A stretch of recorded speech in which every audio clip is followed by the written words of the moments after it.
Okay, why don't we go ahead and get started? Good morning, everyone, and thank you for joining us. Today, of course, is our SWAN lectureship. And before I introduce our esteemed visiting professor, Dr. Joseph Espat, I just want to remind everyone about Dr. Henry Swan. He was a native of Denver, was born in 1913, and attended Williams College, then went to Harvard Medical School, where he graduated #1 in his class.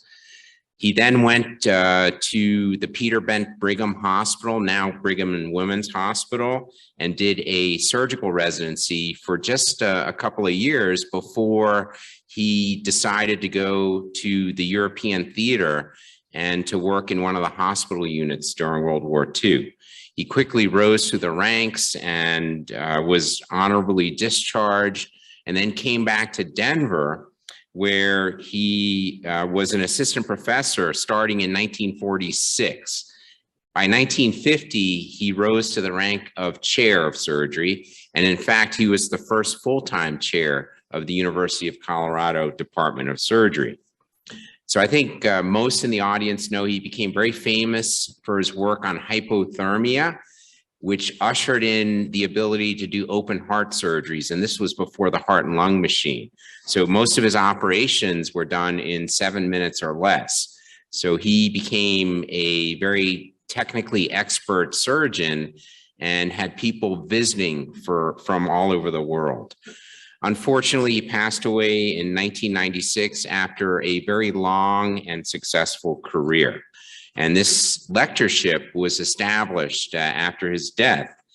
And all the leaders in American surgery have been the Swan lecturer. And if you actually look through the list of previous Swan professors, you'll see all the luminaries of American and international surgery.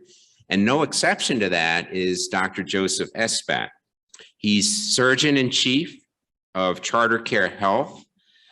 He's the Harold Wanabo Professor and Chair of Surgery at the Roger Williams Medical Center. He's also an Assistant Dean of Clinical Affairs at Boston University. So he's somebody who wears many hats and wears them extremely well.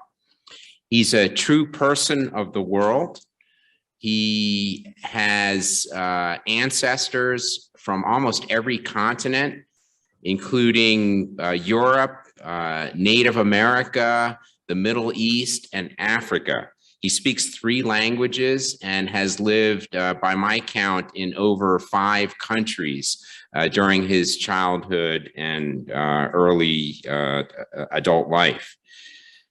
He did his undergraduate training at the University of South Florida, then went to medical school and did his general surgery training at the University of Florida. And he was amazed, and I was also surprised by how many connections there were between his mentors, his colleagues, and many of the faculty and trainees here at the University of Colorado.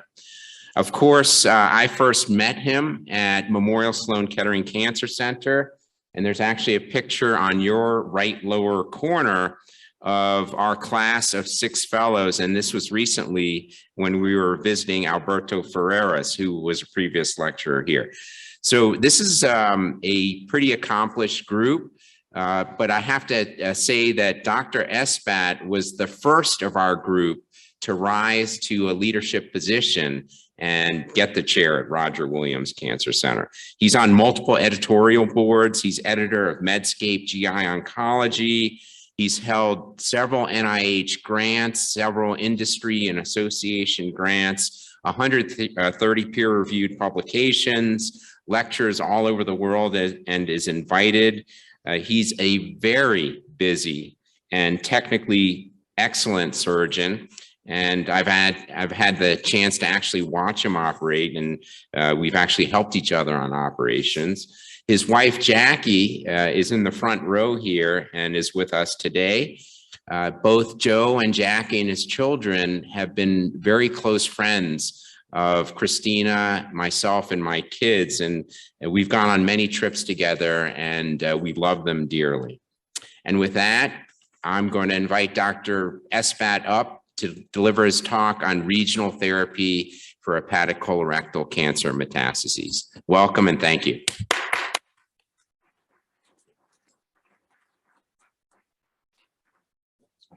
Yeah, let me print up your slides for you really quickly here. So good morning, everyone. Thank you, Richard, for that wonderful introduction. And thank you for hosting Jackie and myself for a wonderful weekend in Denver. So Richard said to me, you have 95 slides. I said, yeah, but I'm not going to read them all. The reason I have 95 slides is because I really want you to focus on probably the first 30 slides.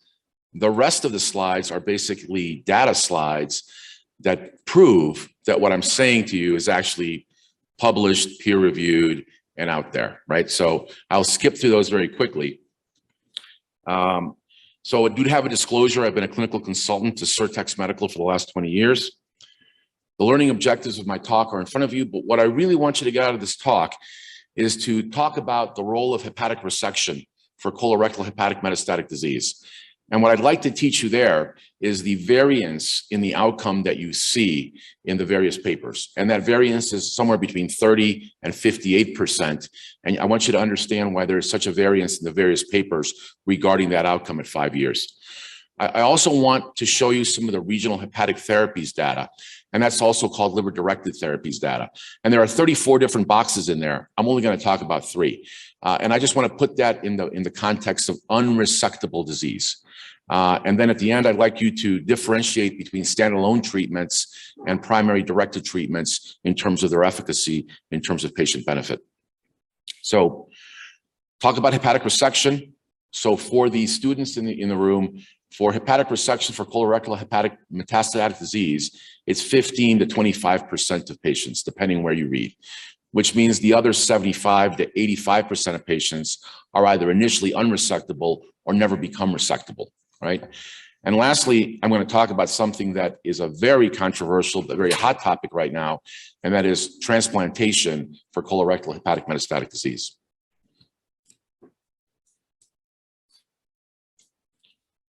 And this is not advancing. Help.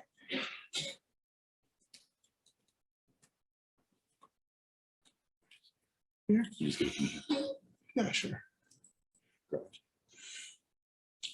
So a little bit about where I'm from. So in the top is Roger Williams Medical Center. It was built in 1902. In the middle is Paul Calabrese, who was the first chief of medicine and the first medical oncologist to become a chair of medicine anywhere in the country. Paul Calabrese left Yale University in 1968, and all of the medical oncology fellows at Yale went with him, and they went to Roger Williams Medical Center. So his area of expertise was chronomodulated chemotherapy, which basically means that you give steroid with chemotherapy because they observed that patients had a better response if they got their chemotherapy before 10 o'clock in the morning. And you guys all know, because you wake up because of your cortisol, that there is a difference in your cortisol levels. So the reason that you have cortisol or dexamethasone in many chemotherapy regimens is based on Paul Calabrese's work. To your left is Abby Mizell. Abby Mizell was the head of hematopathology at MD Anderson, and he was recruited up by Paul Calabrese. And the connection to Denver is Harry Wanabo, who actually went to medical school here in Denver in Colorado in the 1960s, went off and trained at UCSF, ultimately did a fellowship at Sloan Kettering, was faculty at the University of Virginia before he came to Roger Williams Medical Center. And I bear his name on my endowed professorship. Most important thing about my little hospital is that in 1974, it became one of the first 5 NCI designated cancer centers, and it held that position until 1996, when the population basin for an NCI designated cancer center became 3.5 million. The entire state of Rhode Island only has 1.1 million people, so that didn't go so well for us. So I'm going to talk about some terms here for a moment, because I'm not going to use proper terms during most of my presentation. So I want to talk about the terms that we really should be using. So when you talk about colorectal liver metastatic disease, you talk about surgically treatable liver metastasis, which we all call resectable. The other bucket is surgically untreatable liver dominant, borderline resectable, which we can potentially convert to resectability, or we can eventually clear of metastatic disease and actually make it a resection. So immediately you see that there are two different categories here, right? The patients that have colorectal cancer that we can remove right up front, and those that we have to do something to. And so immediately you would expect that their overall survival and outcome is not going to be equivalent. So keep that in mind. And then, of course, we have that large bucket where the majority of our patients are, where they never become surgically treatable. They basically go on to systemic chemotherapy and liver-directed therapies. And unfortunately, that's still the vast majority of our patients. So I love this slide. So this is a slide that I used for many years. So everybody knows the myth of Prometheus, right? So Prometheus gives fire to man. He's the son of Zeus. Zeus gets a little upset, so he chains him to a boulder. And a vulture, an eagle actually, an eagle comes down every night and eats his liver, and the liver grows back, and they go at it again. So like liver surgery, Greek mythology is full of controversy. So I often say that if you've got one liver surgeon in the room, you've got an expert. If you've got two, you have an argument. So it turns out that Tityus, 1,000 years before Prometheus, also a son of Zeus, gives something to man, and they chain him to a rock. So everybody says, wow, the Greeks must have known that the liver regenerates. But there's absolutely no evidence anywhere that there was a medical appreciation other than the torture of having your liver eaten by an eagle or a vulture and having it regenerate. Of course, that slide was given to me by Dr. Blumgard, who trained us in hepatobiliary surgery and surgical oncology. And the most important lesson from Dr. Blumgard in terms of liver physiology is that the normal liver takes 3 weeks to grow back and 3 additional weeks to function. So thankfully, the liver does grow back, and it's about 6 weeks. Now, this is a bit slowed when it's got chemotherapy or underlying hepatic parenchymal dysfunction, but 6 weeks is that magic number. So the world of modern liver resection, and that's not to say there weren't liver operations before 1952, but the world of modern liver resection for metastatic disease starts in 1952 with Lord Jacob. And it's a right formal hepatectomy, and it was for metastatic colorectal cancer. Now, I put another slide, another little piece of paper in there from Minneapolis, and it's 11-year experience with 39 patients. So put that in perspective, that between 1952 and 1963, one of the biggest publications is really under 40 patients. So it wasn't being done a whole lot. And it had been done by others, but Lord Jacobs gets that credit. So we move on to 1971. And Richard Nixon in 1971 declares the war on cancer. He says, we've got to eradicate this dread disease. And he creates the National Cancer Act. And the National Cancer Act is what eventually leads to the NCI-designated cancer centers or the NCI-designated cancer research centers. Fast forward 15 years, the first report on the war on cancer comes out in 1986, and it's given by Glenn Steele. And this is paraphrased from his report, but there's 2 important things that he says. With the advent of CT scans, we are now able to determine which patients may benefit from chemotherapy. And the great news that 25% of patients with node-positive disease now get chemotherapy. Now, what's interesting about this is that if this is happening in 1986, it would be very difficult to have data by 1986 to tell you who to operate on, okay? Number one. Number two, the only chemotherapy that you had was 5-FU, levamisole, later to become leucovorin, right? So you really don't have a lot of information. But nonetheless, the commandments in liver surgery get written in 1986. And they get written by a paper by Dr. Hughes. And those commandments are basically this. If you've got more than 3 lesions, you should not operate. If you've got bilobar metastatic disease, you should not operate. If you can't achieve a 1 centimeter margin, you should not operate.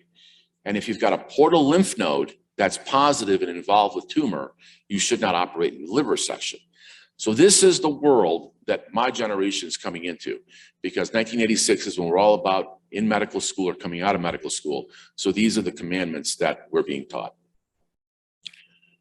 Hans Scheele in Germany replicates the survival of 33% at 5 years, but he focuses on one thing, and one thing very importantly that comes back to haunt us over and over. He focuses on the importance of margins, and he also focuses on something called anatomic versus atypical resections of liver. So here's the story on margins. If you get no margin, you do badly. If you get some margin up to 9 millimeters, you do less badly. And if you get a margin of 10 millimeters or more, you do best. If you do a anatomically formal resection, and I'm not going to go through liver anatomy, but each segment of the liver, each section of the liver, and each lobe of the liver has a vascular pedicle. And so in every other operation in oncology, we try to take the vascular pedicle, and of course, its associated nodal bases. When you do an atypical resection, many of us call that a wedge resection. So it's not formal along a vascular plane. So the point of this paper is get a 1 centimeter margin, do the operation anatomically formally, and you'll have the best outcome. So this is 1995. Yuman Fong, who also trained many of us in this room, has the largest series and improves that survival by about 4%. And what he does, or what he speaks about, is, hey, wait a second. This margin thing's important. Yeah, we get it. But this formal anatomic resection versus an informal or atypical resection is really the thing. Because the reality is, if we do a formal resection, we only have a 10% positive margin rate. And if we do a non-anatomic resection, our margin positivity is about 34%. So all of a sudden, by 1998, when we're in fellowship or coming out of fellowship, the argument is do formal anatomic resections and try to get as much margin as you can.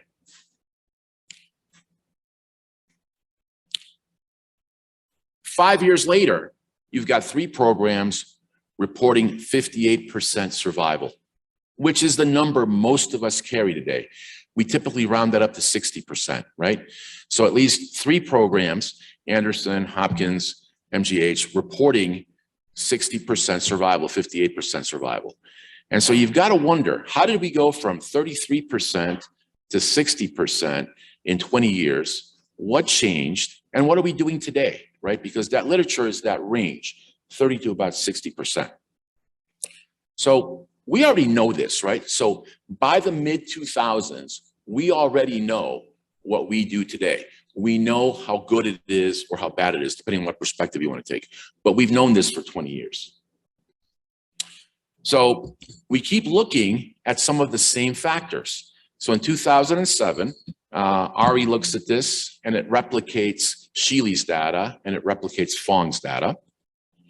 And so here's what's happening at Sloan Kettering up until 2003. You're going to see a shift from anatomic resections to atypical resections. You're going to see a shift from segmentectomy, from sectionectomies and lobectomies to segmentectomies. The mean number of segments resected, everything gets smaller. So people start saving liver for the next operation because it is now not uncommon to do a second and sometimes even a third operation for colorectal hepatic metastatic disease, right? So what you see is you see an increase in the atypical resections. What you also see is a significant decrease in median estimated blood loss because of anesthetic techniques, staplers, and instrumentation. The length of hospital day goes down, as does the mortality. So if you have a complication around the time that you have an operation, and in particular, it's blood loss, you will live less. So if you have a clean operation with low volume blood loss, you will survive longer. All right. So here's the slide about colorectal cancer that is part of every colorectal liver mets talk you will ever see. So there's 140 to 170,000 cases a year, depending on where you're getting your data. What's important is 2/3 develop systemic disease, 1/3 develop liver disease only, 1/3 are potentially resectable, and 1/3 are potentially curable. So when you do all that math, in general, you're talking on the order of 12 to 15,000 cases a year, okay? So we really haven't done great at terms of getting that to more resectability, or have we? So I think we would all agree that if we had this patient in our clinic, we would say that is an easy right lobe. And if I told you that this patient was 2 years out from their initial primary and they had responded to systemic chemotherapy and they had a great performance status, we would say that this is the optimal patient to do a liver resection on, right? The only thing that's really changed in the modern world, and I'll talk about this in a second, is that we typically would have given this patient or will give this patient 4 to 6 cycles of FOLFOX simply to try to sterilize the systemic disease. But this is the patient that's going to live 58% of the time at 5 years. This is your best patient to operate on. It's a clean operation and you can do it nicely, right? So patient selection criteria, they're not really clearly defined today. About the only absolute contraindications are you've got to leave a portal vein and a hepatic vein on the same side. If you can't do that, you can't do the operation. You typically need to leave at least 2 segments behind, and you've got to have enough functional reserve liver volume to do this. And of course, we have things like PVE and other things like that where we can grow the liver, but that would fall now into that second category of potentially resectable, borderline resectable disease. So the only things that are contraindicated really are major arterial vascular involvement that can't be cleared. So our imaging has gotten great, right? So we had CT scans in 1986, but I challenge you to go look at any CT scan from 1986 and it looks like a Polaroid picture that got left out in the rain. There's white, there's black, it's smudged, it's not really clear. So surgeons love CT scans, and this is the same patient, by the way, CT scan, MRI, and then PET scan. Surgeons love CT scans because it's a nice atlas of where to go. MRIs are nice for the radiologists because they can use a lot more adjectives to describe the lesion, but it doesn't really help us as much operatively. And PET scans, they're helpful, except when they're not. And you've got to be very careful about getting a PET scan because unless you've had that patient off of chemotherapy for about 3 months, your PET scan is not going to necessarily be accurate. So most of us would not stop our patient's chemotherapy for 3 months just to get a PET scan. Hopefully we got it at the beginning of treatment so we know where we're starting. But our imaging is fantastic now. So extrahepatic disease. Do people even live if they have extrahepatic disease? Well, they do. You have a 26% 5-year survival in these patients. This is all Sloan Kettering data and it's referenced at the bottom. The poor prognostic factors are synchronous presentation disease and doing an inadequate, incomplete liver resection. But nonetheless, patients that have some small volume extrahepatic disease can achieve long-term survival. So 25% is nothing to sneeze at. Node metastases. Well, it makes a big difference which nodes are involved. So we all use the incorrect terminology depending on what specialty we are. So here's the bottom line. If your retroperitoneal lymph node, which most of us call the celiac lymph node, and that's that big lymph node at the top of the proper hepatic artery that's behind the peritoneal covering. If that node is involved, there are no long-term survivors.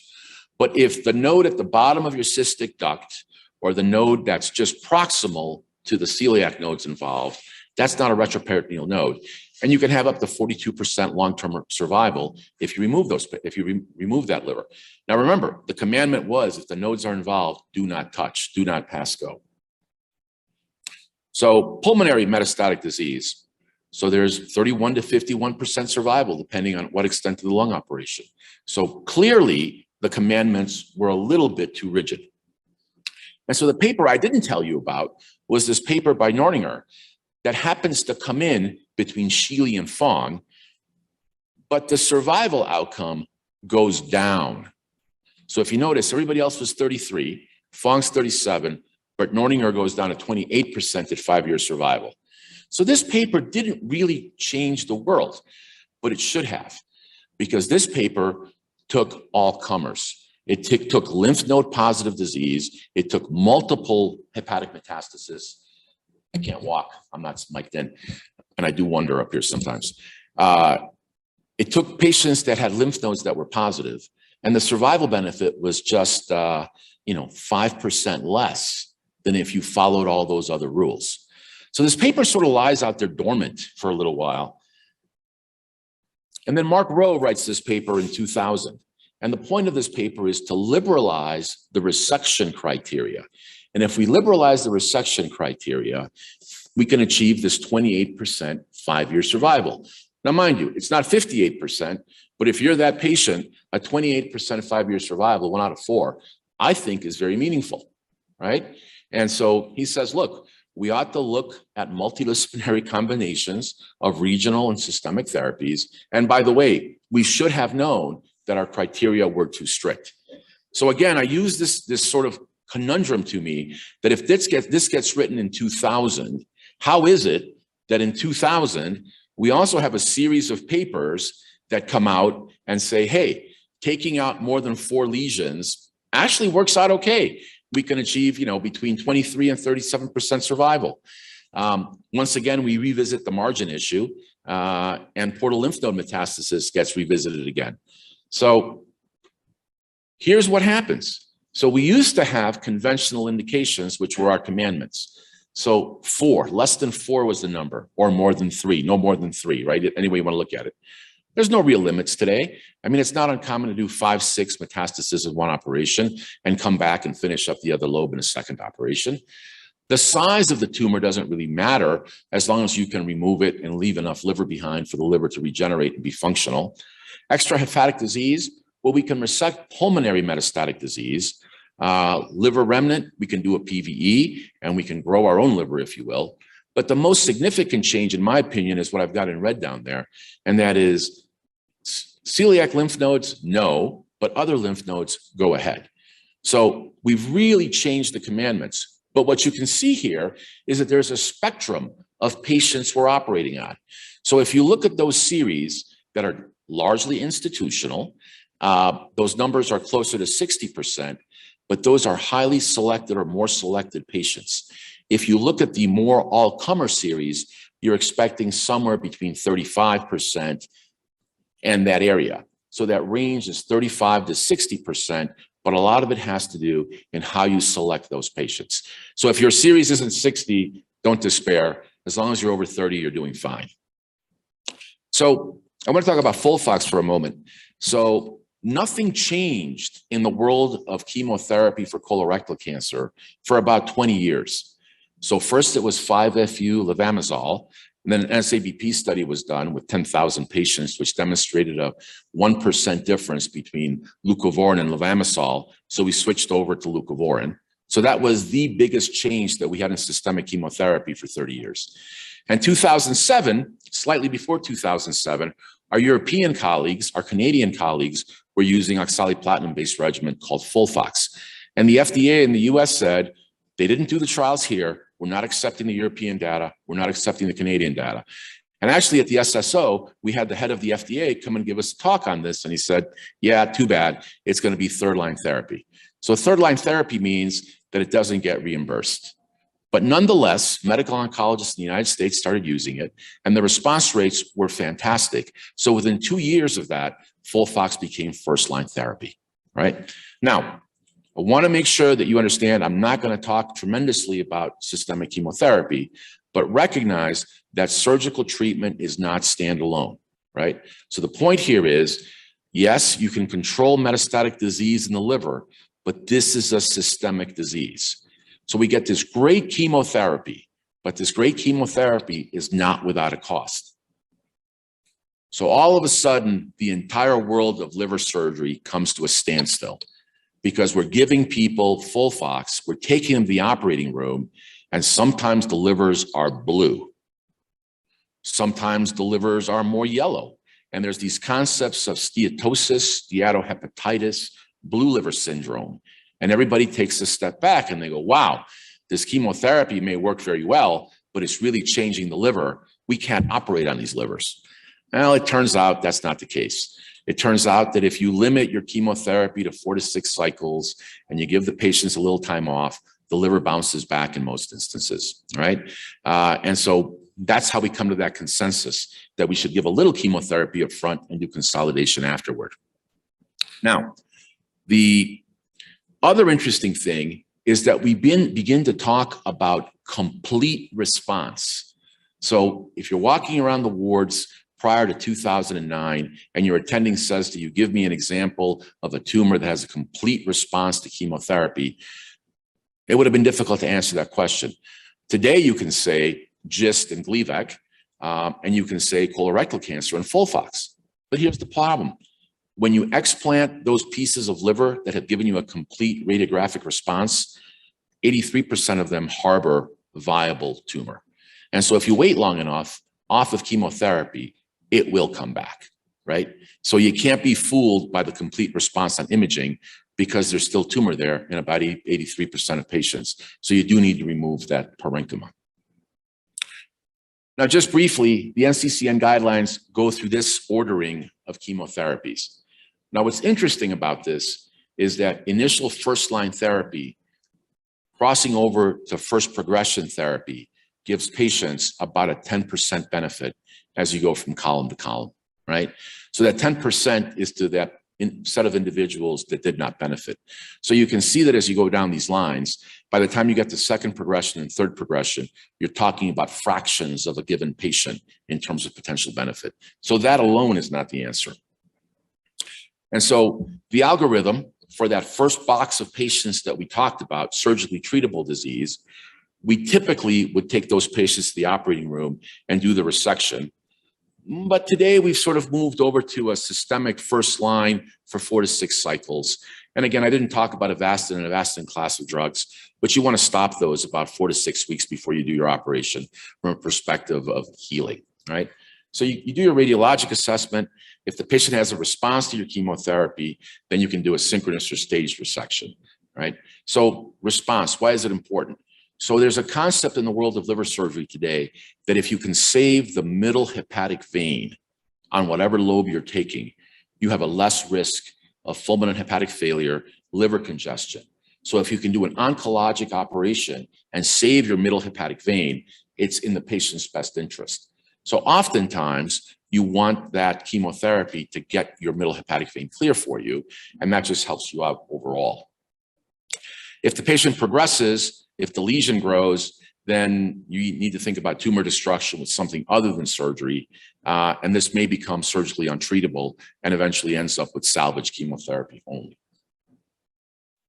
So this is why we have this whole concept of liver-directed therapies, because if not, they're not initially surgically treatable, quote, resectable, and they don't downsize, and I hate the word downstage. So everybody uses that on the podium. They say downstage the liver tumors. No, it's still in the liver. It's still stage 4. You downsize it. It shrinks. It didn't change stage. So there's this whole concept of regional hepatic therapies. And probably the one that everyone is most familiar with is hepatic arterial infusion pumps. And so I'm going to talk briefly about hepatic pumps, transarterial radioembolization, and hot ablation, okay? But you can see that the world of liver-directed therapies is expansive, and it would take several lectures, several hours to go through all of this. So the hepatic arterial infusion pumps. So I'm going to be very, very limited here in my conversation. So I'm going to talk about pumps for unresectable hepatic disease. I'm not going to talk about pumps as adjuvant therapy, post-resection, plus systemic. And by the way, there is a whole body of literature on that that says this is a good thing. But most of that literature comes from one group, Nancy Kemeny group, and most of that literature comes in the pre-FOLFOX era, okay? So to my knowledge, no one has ever done a pump plus FOLFOX versus a pump plus something else. And I don't think you'll ever be able to do that study because FOLFOX or FOLFIRI is the standard. You can also use the pump as a standalone treatment for patients that aren't tolerating systemic therapy. And you can certainly put them in at the very end as salvage therapy, but we're going to focus on unresectable disease. So this is what a hepatic artery infusion pump looks like. By a show of hands, how many of you are familiar with hepatic artery pumps? Good number. So I know you put them in. So pumps are an amazing piece of engineering. So they were initially invented by an engineer that wanted to give his type 1 diabetic daughter insulin. And the way this pump is designed, there's 31 feet of laser drilled glass tubing on the inside. And it's freon charged, so there is a pressure inside. And so when you fill the reservoir up, it flows at a constant rate.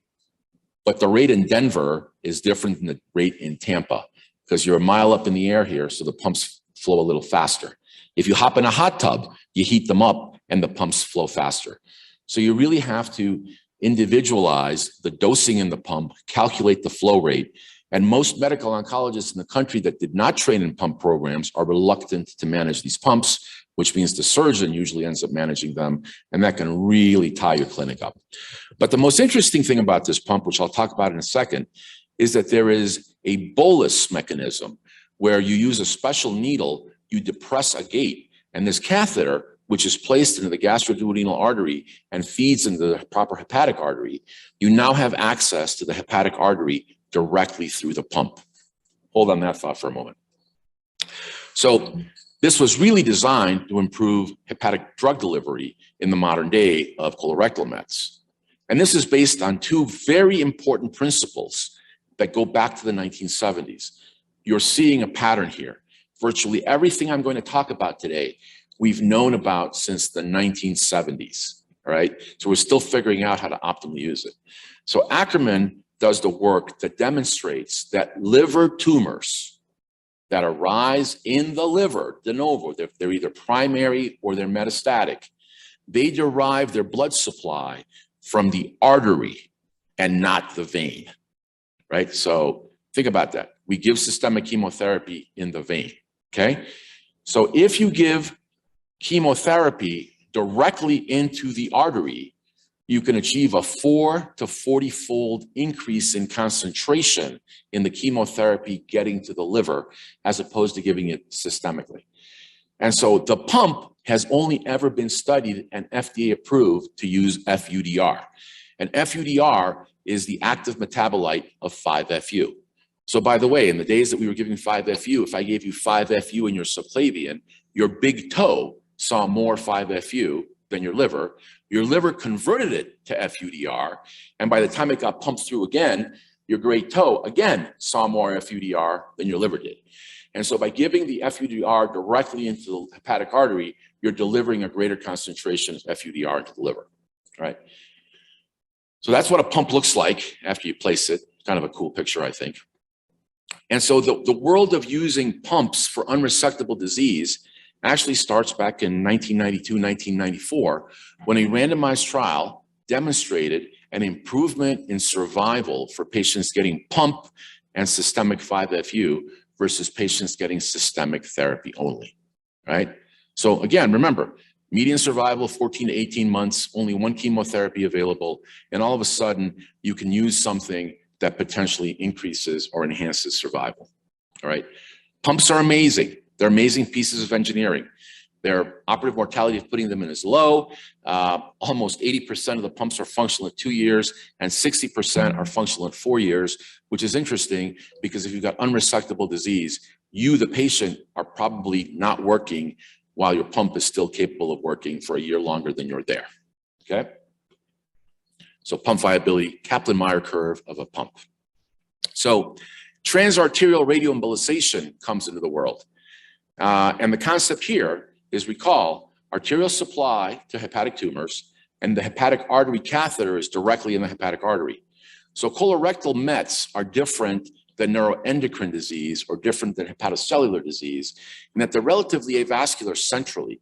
The vascularity of them is in the periphery. And so these different types of Y90 that exist in the universe are about the size of red blood cells, and you throw them into the tumor circulation, and it's a local brachytherapy. In some diseases, it's embolic. In other diseases, it's just brachytherapy. So you use the bypass mechanism on the pump, and there's this guy named Bruce Gray. And Bruce Gray is one of us. He's a surgeon. He was a surgeon in Melbourne, moved over to become the Perth Chair of Surgery in 1972. And he actually brings this technology with him in 1972. So again, 1970s. And here is a picture that he gave me years ago, where he's actually at the bedside giving 2 to 3 gigabecquerel, which is 3 times 25, because 25.6 is a millicuries is a gigabecquerel. So we could never do this today. That's a tremendous amount of radiation to be giving at the bedside. And so the concept here was they do 2 randomized trials, and they demonstrate that if you use hepatic artery pumps and Y90, you get an increase in your median survival. This is presented at ASCO. There's a 17% 3-year survival versus 6% survival. And the second trial looks at salvage therapy patients where the number of pump and Y90 is 16 months versus 5 months. And overall median survival is 27 months versus 13 months. Well, that's all great, but that's historical chemotherapy. I mean, today, every day of the week, I expect my patients to do 28 to 34 months just on FOLFOX, right? And so I would say that survival data is not comparable, but that is another approach to dealing with colorectal hepatic metastatic disease. And I've been interested in this because I got pulled into the recommendation panel for how to use Y90 many years ago. And here's what I found fascinating. So if you look at dosimetry in explanted livers in terms of the amount of radiation you deliver into tumors, if it's green on these slides, it's 100 gray. If it's red, it's 1,000 gray. Now remember, the liver does not like radiation. We learned that back in the 1970s. If we don't give stereotactic radiation and we give whole liver radiation, the liver dies. It doesn't like it.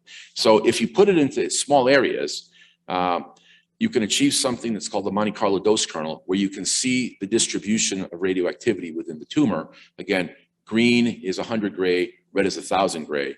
And the penetration of this radiation is about 4 millimeters. So it doesn't harm normal parenchyma.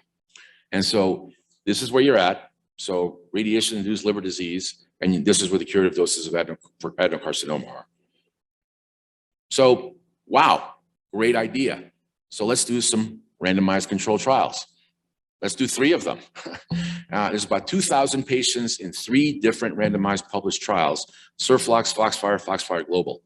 For whatever reason, they thought to power the studies to look at overall survival for a local regional treatment. That makes no sense, right? You can control the disease in the liver, maybe, but it's systemic disease. So that doesn't necessarily translate to overall survival. The secondary endpoint, which most of us would argue that in a clinical trial is not fair, demonstrated a progression-free survival in the liver of about 9 months, okay? And so most of us would say, hey, that's not fair. It's a secondary endpoint. The study wasn't powered to do that. But interestingly, the resin data from the study at Vanderbilt that just came out looked at about 350 more patients, and they focused specifically on progression-free survival, and that number is about 7.4 months. So there is a progression-free survival benefit to radioactive treatment to the liver with microspheres, but I would argue if it doesn't change your overall survival, then you're doing great for the liver, but what about the rest of the patient? So in my mind, the role of this type of technology is to give patients a chemotherapy holiday or to give them a break from the toxicities of systemic chemotherapy. And, potentially if we look at these things again in the modern day with pumps and modern chemotherapy agents, there will be a difference. I'm going to fast forward so I can give a few minutes for questions. So I'm going to talk about radiofrequency ablation and microwave ablation briefly. So no randomized controlled trials. So most of us come into the world of thermal hot ablation after Steve Curley's paper. And Steve Curley describes this series of hepatocellular cancers that get treated with radiofrequency ablation. And for tumors less than 3 centimeters, this works quite well, right? So radiofrequency ablation derives energy from electrolyte rotation of ionic resonance. Microwave ablation, which by the way never gets tested, it just gets 510K'd off of the RFA approvals. It provides energy by covalent bond rotation, just like a microwave at home, right? So they're discussed interchangeably, but there really is no specific data to microwave. So it's used as standalone. It's used in combination with resection to clear all liver disease. It's used with hepatic artery pumps, and it's used with systemic therapy. So point I will make is if you notice the red arrow, more and more radiofrequency is being used as a margin accentuator. And so this paper from Sipperstein a few years ago basically summarizes this, that if you have less than 3 lesions or equal to 3 lesions, you do better than if you have more than 3 lesions. And if you do radiofrequency ablation with chemotherapy, you do twice as well as if you only use systemic chemotherapy, all right? And so I'm not gonna go through these next papers, but this is a review that we did for the American Surgical, and here's the conclusions, that microwave ablation, radiofrequency ablation, are good for tumors less than 3 centimeters in size. They're equivalent actually. And there is a consensus out there that for lesions in the liver less than 3 centimeters in size, doesn't really make a difference how you destroy them as long as you completely destroy them. Combination treatment for unresectable disease confers some survival benefit. Combination treatment with hepatic artery pump confers some survival benefit. But again, this is a limited group of patients and not all comers. So summarizing my lecture, I want to just go back to resection is the gold standard, but that number of 58% is in a selected group of people with the most favorable features, right? You're closer to that 35% if you're operating on people that you had to do something to before you were able to resect them, right? So cleanly, upfront, resectable, best outcome. There is benefit to resecting people that have non-celiac or non-retroperitoneal node involvement, people that have bilobar metastases. You can do second operations, you can do staged operations. There is still a survival benefit for those people, but it should not be expected that it's going to be that magical 60% that you see, okay? Liver-directed therapies for unresectable disease have been demonstrated over and over to get control of the disease in the liver, but that has not really translated into overall survival. And I think as surgeons, we would argue that we don't want to do things that don't give us a significant benefit. But it's all not lost, because right now we're in this explosion of immunotherapies and systemic therapies. So hopefully, if we can control the disease in the liver, as we keep getting more and more efficacious systemic treatments, we can control the disease that's happening outside of the liver. And I think the last point is, you saw that slide that had those 34 boxes. We have no idea of sequence or combinations, so someone's got to work that out. So in the last 2 minutes, I just want to talk about liver transplantation for colorectal cancer. So when I was a young resident, I read this wonderful paper by Rudolf Pickelmar in Hanover. It was 999 consecutive liver transplants. Anybody that's over 55 in the room will remember this paper. And the thing I took away from this paper was this last summary paragraph in the conclusions, where he says, and I'm paraphrasing here, liver transplantation for advanced hepatocellular cancer, other than a fibrolamellar origin, is unlikely to be of benefit. And so many people remember that there were an awful lot of transplant fellows that were not doing transplant jobs after this because there wasn't a lot of transplantation going on. Well, today we've evolved, and the majority of our transplants are for hepatocellular cancer. So my message to you is, even though my gut reaction is, whoa, take a second here, it's systemic disease, colorectal, I'm keeping an open mind. And there are certainly at least 9 centers in the United States that are doing living splits for colorectal transplantation. And this is all based on some Norway data, and I'll just run through it to the end here, which is important. They took 25 patients, 84% intention to treat, only 21 of them were transplanted. And what they do is they do an immediate pre-surgery CT scan to assess for any metastatic disease that they missed up until that time. And so here's their selection criteria. And these are things that we already know are important, right? Size matters to them, CEA stabilizing or being low, less than 80, and the time interval between the primary and the tumors and stable disease is a predictive factor. If they had a response to chemotherapy, that's a positive thing. And if you have negative factors, so you take all those past 5 factors, you add them up, if that score is 0 to 1, you have the top line survival curve. And if you have 4 of those factors, you have the bottom line survival curve, which, by the way, is exactly what we have for colorectal hepatic disease, right? So if we can't get a clear margin, you've got a short interval, if the tumors are many, if there's venous involvement, we don't do well. So they happen to have a large amount of organs to transplant and not enough people that need organs to be transplanted. So they have the liberty of having a lot of organs. Having said that, there have been 3 trials that have been done, and that sort of 5-year survival is about 30%. But that's a selected, highly selected group of people. And so this is a topic you're going to hear more about. And so as I was coming here, I got my Journal of the American College of Surgeons bulletin. If you guys have looked at it, the 3rd article in there is about liver transplantation for colorectal cancer. So it's prime time. And so I want to finish up with, if you're going to do a hepatic therapies program, everybody's got to be involved. And I always leave somebody out, but recognize this is something where everybody has to have a part to it. My last comment, and this comment is really for the medical students and the residents, and I was very happy to see this when I perused the website for the University of Colorado, is colorectal screening. So one of the things that I've become passionate about in my older years is, wouldn't it be great if we could prevent colorectal cancer and colorectal cancer liver mets? And it's particularly bad in underrepresented populations. In New England, where I live in Rhode Island, the city is about 49% Hispanic. The state's about 39% Hispanic. And when you look at the rates of colonoscopy completion, the CDC wants us to be at 85%, okay? So all races in the state are still not meeting that guideline. They're at about 73%, but the Hispanic population is about 60%. So we put in a very simple, very low-cost navigation program, and it was aimed at addressing the issues that consistently get identified: education level, family income, race, ethnicity, and access to care.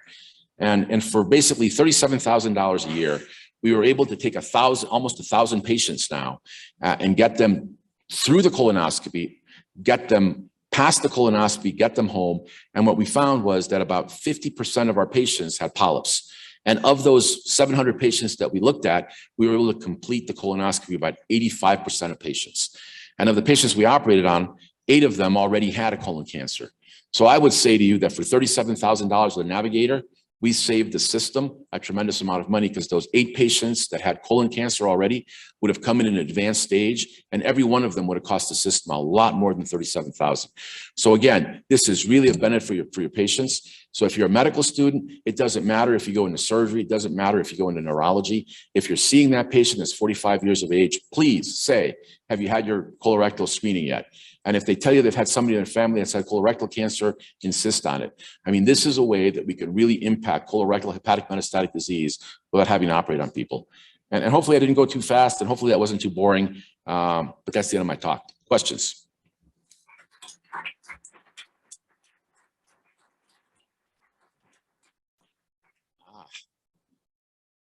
Any questions or comments? Marco Martin, come on. You guys have to have a question. Dr. Pomfret. Very nice talk, Liz. Hey, Liz, how are you? Pomfret. Good to see you. How are you? Good. So I'm chief of transplant, and actually, as you know, AHPBA was just this past weekend, and my talk was on transplant oncology. What are your thoughts? Well, it is the future. I mean, you know, that is exactly what the whole talk was about.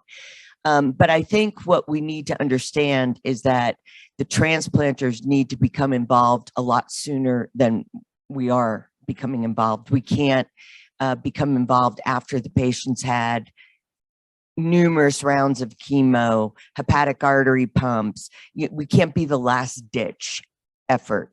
And that's because access to the organs, we're not Norway, we're not Oslo with excess of organs to be transplanted here. It's a deficit here. So the most likely way a person's going to get transplanted here is going to be with a living donor. And so a artery that's, you know, been manipulated with hepatic artery pumps and with, you know, multiple rounds of whatever, chemo, TACE, all of these different things, is going to be kind of a beat up artery. And so you don't have any risk adjustment for, you know, transplant is highly, highly regulated. And so if you have a bad outcome with that living donor, you don't have the number like you do with a deceased donor to be able to buffer that bad outcome in. And that was one of the things that I talked about. And so I think, you know, these are very, actually the outcomes are excellent, because if you look at overall survival, what you quoted with the 30% at 5 years is recurrence-free survival, but overall survival is about 70%, because a lot of those people get pulmonary mets or something, and they can have, you know, a resection. So the outcomes are really outstanding for very highly well-selected patients who get transplanted. But we really have to be part of the discussion, you know, much earlier in the discussion than historically. And and it's not a criticism, because we weren't part of the game until just recently. But I think that's something that, you know, we all need to understand now. I completely agree with you. And I think hopefully I was fair in my presentation, because an open mind does have to be kept. So if you go back and you look at those early transplant series, even for HCC, the points that keep getting made over and over are, gee, it would be really great if you sent these patients in earlier, before the tumors were 7 centimeters, before the portal vein was involved. And so that wasn't always the case. So I don't know where this is going to go, because it's way outside of my field. but very clearly it is here. Everybody's talking about it. Some people are doing it. And whether it goes or doesn't go, it's here and we're going to have to figure it out. But I think we do have to follow those thoughts. Any questions in my field? And unfortunately, I was in Chicago when we had a living donor death, and that shut everything down. So, you know, the consequences of hurting two people are a lot worse, particularly when one of them is perfectly healthy. So I'm with you there 100%.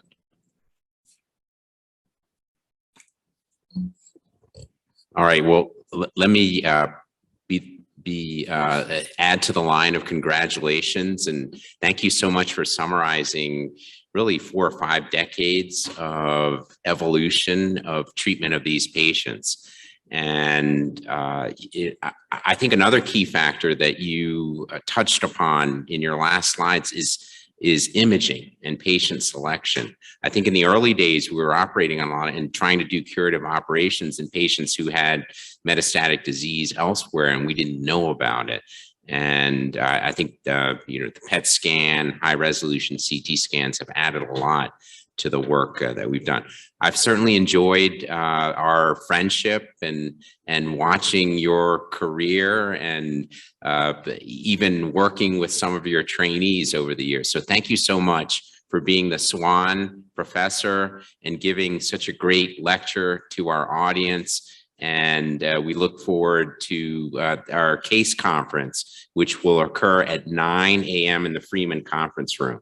We'll have some refreshments there. The surgical oncology team will present some cases to you. And anyone else who is free, please join in.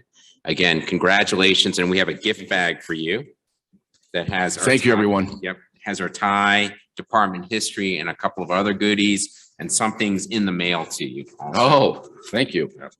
I like the tie. Thank you very much.